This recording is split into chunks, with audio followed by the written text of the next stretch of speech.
नमस्कार दोस्तों, आइए सुनते हैं मुंशी प्रेमचंद्र के द्वारा लिखी कहानी गुल्ली डंडा। हमारे अंग्रेजी दोस्त माने या ना माने, मैं तो यही कहूँगा कि गुल्ली डंडा सब खेलों का राजा है। अब भी कभी लड़कों को गुल्ली डंडा खेलते देखता हूँ तो जी लोट-पोट हो जाता है कि इनके साथ जाकर खेलने लग जाऊं। न लान की जरूरत, न कोर्ट की, न नेट की, न थापी की।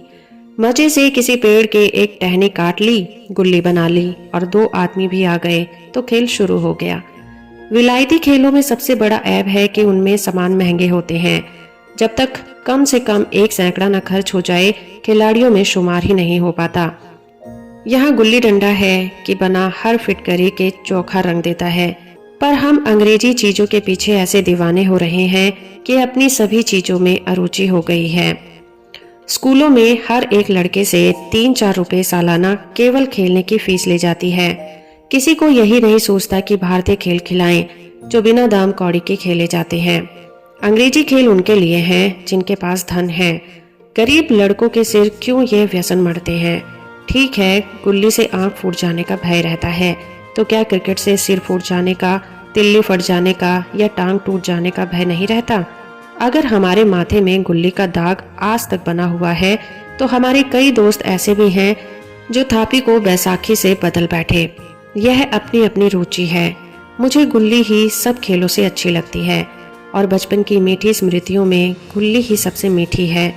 वो प्रातःकाल घर से निकल जाना, वो पेड़ पर चढ़कर टहनियाँ काटना और गुल्ली डंडे बनाना, वह उत्साह, वह खिलाड़ियों के जमघटे, वह पदना और पदाना, वह लड़ाई झगड़े, वो सरल स्वभाव जिससे छूत अछूत गरीब अमीर का बिल्कुल भेद नहीं रहता था, जिसमें अमीराना चोचलों की, प्रदर्शन की, अभिमान की गुंजाइश नहीं थी।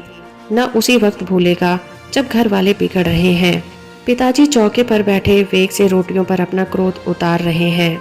अम्मा की दौड़ केवल द्वार तक है, लेकिन उनकी विचारधारा में मेरा अंधकार में भविष्य टूटी हुई नौका की तरह टगमगा रहा है और मैं हूँ कि पदाने में मस्त हूँ।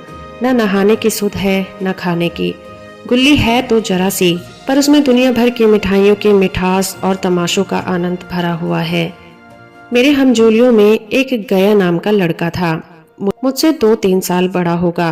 दुबला, बंदरों की सी लंबी लंबी पतली पतली उंगलियां, बंदरों की सी चपलता, वही झल्लाहट। गुल्ली कैसी ही हो, पर इस तरह लपकता था जैसे छिपकली कीड़ों पर लपकती है। मालूम नहीं उसके माँ बाप थे या नहीं, कहाँ रहता था, क्या खाता था, पर था हमारे गुल्ली क्लब का चैंपियन। जिसकी तरफ आ जाए उसकी जीत निश्चित थी। हम सब उसे दूर से आते देख उसका दौड़कर स्वागत करते थे और अपना गोइया बना लेते थे।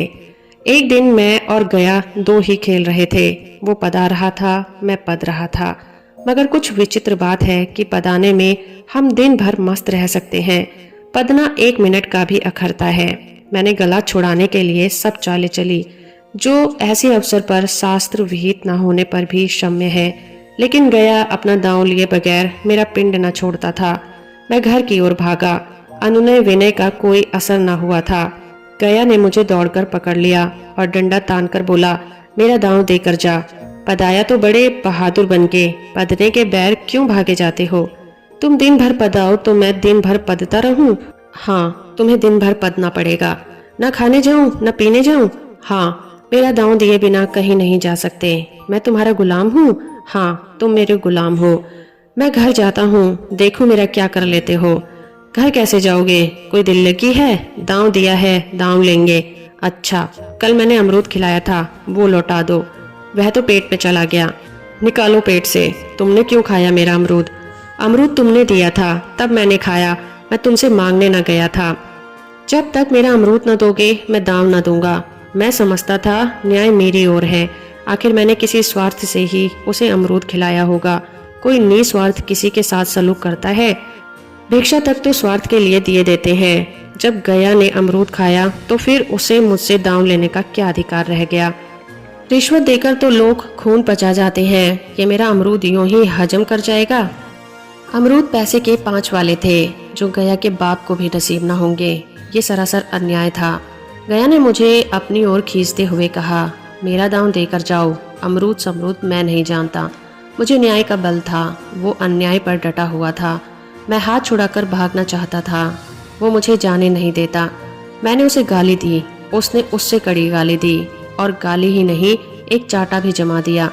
मैंने उसे दांत काट लिया, उसने मेरी पीठ पर डंडा जमा दिया। मैं रोने लगा। गया मेरे इस अस्त्र का मुकाबला न कर सका। मैंने तुरंत आंसू पोंछ डाले, डंडे की चोट फूल गया और हंसता हुआ घर जा पहुंचा। मैं थानेदार का लड़का एक नीच जात के लौंडे के हाथों पिट गया। यह मुझे उस समय भी अपमानजनक मालूम हुआ, लेकिन घर में किसी से शिकायत न की। उन्हीं दिनों पिताजी का वहां से तबादला हो गया।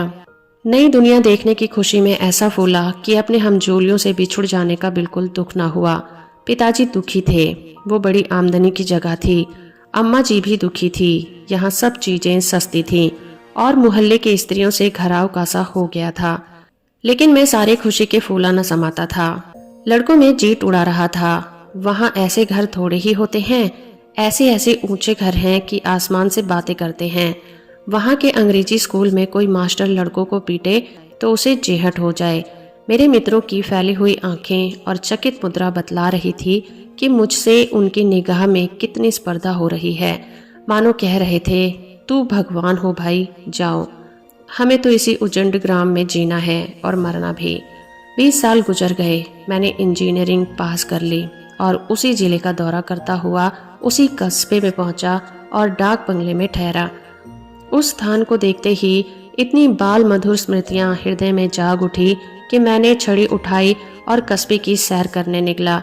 आंखें किसी प्यासे पथिक की भांति बचपन के उन क्रीड़ा स्थलों को देखने के लिए व्याकुल हो रही थी, पर उस परिचित नाम के सिवा वहां और कुछ परिचित न था। वहां खंडहर था, वहां पक्के मकान थे। जहां बरगद का पुराना पेड़ था, वहां अब सुंदर बगीचा था। स्थान काया पलट हो गई थी। अगर उसके नाम और स्थिति का ज्ञान न होता तो मैं उसे पहचान भी न सकता था। बचपन की संचित और अमर स्मृतियां बाहें खोले अपने उन पुराने मित्रों से गले मिलने को अधीर हो रही थी, मगर वो दुनिया बदल गई थी। ऐसा जी चाहता था कि उस धरती से लिपटकर रोने लगूं और कहूं, तुम मुझे भूल गई, मैं तो अब भी तुम्हारा वही रूप देखना चाहता हूँ। सहसा ही खुली जगह में मैंने 2 लड़कों को गुल्ली डंडा खेलते देखा। एक क्षण के लिए मैं अपने को बिल्कुल भूल गया कि मैं एक ऊंचा अफसर हूँ। साहबी ठाट में, रोब और अधिकार के आवरण में जाकर एक लड़के से पूछा, क्यों बेटे, यहाँ कोई गया नाम का आदमी रहता है? एक लड़के ने गुल्ली डंडा समेटकर सहमे हुए स्वर में कहा, कौन गया? गया चमार? मैंने यूं ही कहा, हाँ हाँ वही। गया नाम का कोई आदमी है तो शायद वही हो। हाँ है तो जरा उसे बुला सकते हो? लड़का दौड़ता हुआ गया और एक क्षण में 5 हाथ के काले देव के साथ लिए आता हुआ दिखाई दिया। मैं दूर से ही पहचान गया। उसकी ओर लपकना चाहता था कि उसके गले लिपट जाऊं, पर कुछ सोचकर रह गया। बोला, कहो गया, मुझे पहचानते हो? गया ने झुककर सलाम किया। हाँ मालिक, भला पहचानूंगा क्यों नहीं। आप मजे में हो? बहुत मजे में। तुम अपनी कहो। डिप्टी साहब का साइस हूँ। मतई, मोहन, दुर्गा सब कहाँ हैं? कुछ खबर है? मतई तो मर गया, दुर्गा और मोहन दोनों डाकिया हो गए हैं। आप? मैं तो जिले का इंजीनियर हूँ। सरकार तो पहले ही बड़े जहीन थे। अब कभी गुल्ली डंडा खेलते हो? गया ने मेरी ओर प्रश्न भरी आंखों से देखा। अब गुल्ली डंडा क्या खेलूंगा सरकार, अब तो धंधे से छुट्टी ही नहीं मिलती। आओ आज हम तुम खेलें, तुम पदाना हम पदेंगे। तुम्हारा एक दांव हमारे ऊपर है, वो आज ले लो। गया बड़ी मुश्किल से राजी हुआ। वो ठहरा टके का मजदूर, मैं एक बड़ा अफसर। हमारा और उसका क्या जोड़? बेचारा झेप रहा था, लेकिन मुझे भी कुछ कम झेपना थी। इसलिए नहीं कि मैं गया के साथ खेलने जा रहा था, बल्कि इसलिए कि लोग इस खेल को अजूबा समझकर इसका तमाशा बना लेंगे और अच्छी खासी भीड़ लग जाएगी। उस भीड़ में वो आनंद कहाँ रहेगा, पर खेले बगैर तो रहा नहीं जाता। आखिर निश्चय हुआ कि दोनों जने बस्ती से बहुत दूर खेलेंगे और बचपन की उस मिठाई को खूब रस ले लेकर खाएंगे। मैं गया को लेकर डाक बंगले पर आया और मोटर में बैठकर दोनों मैदान की ओर चल दिए। साथ में एक कुल्हाड़ी ले ली। मैं गंभीर भाव धारण किए हुए था, लेकिन गया इसे अभी तक मजाक ही समझ रहा था। फिर भी उसके मुख पर उत्सुकता या आनंद का कोई चिन्ह नहीं था। शायद वह हम दोनों में से जो अंतर हो गया था, यही सोचने में मगन था। मैंने पूछा, तुम्हें कभी हमारी याद आती थी गया? सच कहना। गया झेपता हुआ बोला, मैं आपको याद करता हुजूर, किस लायक हूँ। भाग में आपके साथ कुछ दिन खेलना बता था, नहीं मेरी क्या गिनती। मैंने कुछ उदास होकर कहा, लेकिन मुझे तो बराबर तुम्हारी याद आती थी। तुम्हारा वह डंडा जो तुमने तान कर जमाया था, याद है ना? गया ने पछताते हुए कहा। वो लड़कपन था सरकार, उसकी याद न दिलाओ। वाह, वो मेरे बाल जीवन की सबसे रसीली याद है। तुम्हारे उस डंडे में जो रस था वह तो अब ना आदर सम्मान में पाता हूँ न धन में। इतनी देर में हम बस्ती से कोई 3 मील निकल आए थे। चारों तरफ सन्नाटा था। पश्चिम और कोसों तक भीमताल फैला हुआ था, जहाँ आकर हम किसी समय कमल पुष्प तोड़ ले जाते थे और उसके झूमक बनाकर कानों में डाल लेते थे। जेठ की संध्या केसर में डूबी चली आ रही थी। मैं लपक कर एक पेड़ पर चढ़ गया और एक टहनी काट लिया। चटपट गुल्ली डंडा बन गया। खेल शुरू हो गया। मैंने गुच्ची में गुल्ली रखकर उछाली। गुल्ली गया के सामने से निकल गई। उसने हाथ लपकाया जैसे मछली पकड़ रहा हो। गुल्ली उसके पीछे जाकर गिरी। ये वही गया है जिसके हाथों में गुल्ली जैसे आप ही आकर बैठ जाती थी। वो दाहिने बाएं कहीं भी हो, गुल्ली उसकी हथेली में ही पहुंचती थी, जैसे गुल्लियों का वशीकरण कर देता हो। नई गुल्ली, पुरानी गुल्ली, छोटी गुल्ली, बड़ी गुल्ली, नोकदार गुल्ली, सपाट गुल्ली, सभी उससे मिल जाती थी, जैसे उसके हाथों में कोई चुंबक हो, गुल्लियों को खींच लेता हो। लेकिन आज गुल्ली को उससे वो प्रेम नहीं रहा। फिर तो मैंने पदाना शुरू किया। मैं तरह तरह की धांधलियां कर रहा था। अभ्यास की कसर बेईमानी से पूरी कर रहा था। हुच जाने पर भी डंडा खेले जाता था। हालांकि शास्त्र के अनुसार गया की बारी आनी चाहिए थी। गुल्ली पर ओछी चोट पड़ती और जरा सा दूर जा गिरती तो मैं झपटकर उसे खुद उठा लेता और दोबारा डांट लगाता। गया ये सब कुछ देख रहा था पर कुछ बोलता न था, जैसे उसे ये सब कायदे कानून भूल गए हों। उसका निशाना कितना अचूक था। गुल्ली उसके हाथ से निकलकर टन से डंडे से आकर लगती थी। उसके हाथ से छूटकर उसका काम था डंडे से टकरा जाना। लेकिन आज वो गुल्ली के डंडे से लगती ही नहीं थी। कभी दाहिने जाती थी, कभी बाएं, कभी आगे और कभी पीछे। आध घंटे बदाने के बाद एक गुल्ली डंडे में आ लगी। मैंने धांधली की कि गुल्ली डंडे में नहीं लगी। बिल्कुल पास से गई, लेकिन लगी नहीं। गया ने किसी प्रकार का असंतोष प्रकट नहीं किया। ना लगी होगी। डंडे में लगती तो क्या मैं बेईमानी करता? नहीं भैया, तुम भला बेईमानी करोगे? बचपन में मजाल था कि मैं एक घपला करके जीत पाता, यही गया गर्दन पर चढ़ बैठता। लेकिन आज मैं उसे कितनी आसानी से धोखा दिए चला जाता था। गधा है, सारी बातें भूल गया। सहसा गुल्ली फिर डंडे से लगी और इतनी जोर से लगी जैसे बंदूक छोटी हो। इस प्रमाण के सामने अब किसी तरह की धांधली करने का साहस मुझे इस वक्त नहीं हो सका। लेकिन क्यों ना एक बार सबको झूठा बताने की चेष्टा करूं। मेरा हरज ही क्या है। मान गया तो वाह वाह, नहीं तो 2-4 हाथ पदना ही तो पड़ेगा। अंधेरे का बहाना करके जल्दी से छुड़ा लूंगा, फिर कौन दांव देने आता है। गया ने विजय के उल्लास में कहा। लग गई, लग गई। मैंने अनजान बनने की चेष्टा करके कहा, तुमने लगते देखा? मैंने तो नहीं देखा। टन से बोली है सरकार। और जो किसी ईंट से टकरा गई हो? मेरे मुख से ये वाक्य उस समय कैसे निकला, इसका मुझे खुद आश्चर्य है।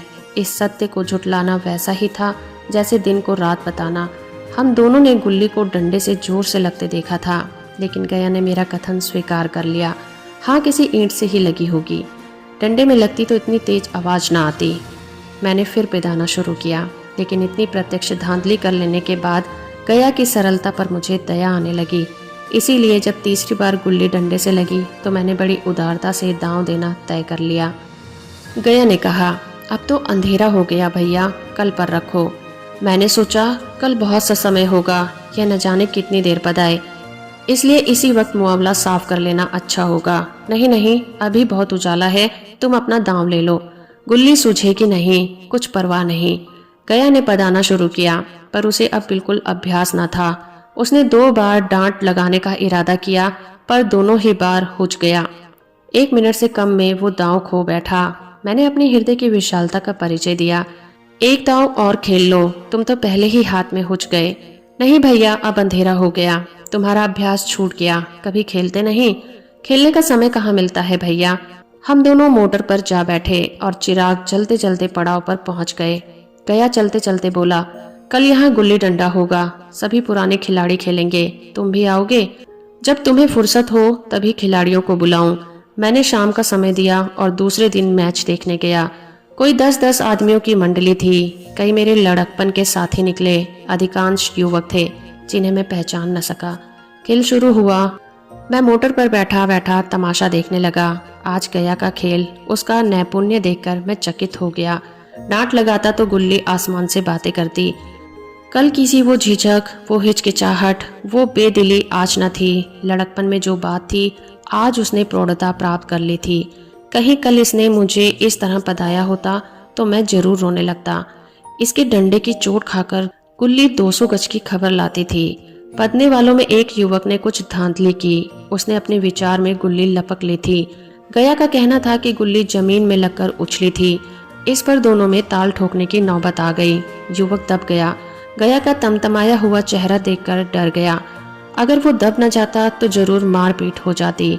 मैं खेल में ना था, पर दूसरों के इस खेल में मुझे लड़कपन का वही आनंद आ रहा था जब हम सब कुछ भूलकर खेल में मस्त हो जाते थे। अब मुझे मालूम हुआ कि कल गया ने मेरे साथ खेला नहीं, केवल खेलने का बहाना किया। उसने मुझे दया का पात्र समझा। मैंने धांधली की, बेईमानी की, पर उसे जरा भी क्रोध न आया। इसीलिए कि वो खेल न रहा था, मुझे खिला रहा था, मेरा मन रख रहा था। वो मुझे पताकर मेरा कचूमर नहीं निकालना चाहता था। मैं अब अफसर हूँ। यह अफसरी मेरे और उसके बीच में दीवार बन गई है। मैं अब उसका लिहाज पा सकता हूँ, अदब पा सकता हूँ, सहचार्य नहीं पा सकता। लड़कपन था तब मैं उसका समकक्ष था। ये पद पाकर अब मैं केवल उसकी दया योग्य हूँ। वह मुझे अपना जोड़ नहीं समझता। वो बड़ा हो गया और मैं छोटा हो गया हूँ। तो दोस्तों, अभी आप सुन रहे थे मुंशी प्रेमचंद्र के द्वारा लिखी कहानी गुल्ली डंडा। उम्मीद करती हूँ मेरा ये प्रयास और ये कहानी आपको अच्छी लगी होगी। कहानी अच्छी है तो आप इस वीडियो को लाइक और चैनल को सब्सक्राइब करना बिल्कुल मत भूलिएगा।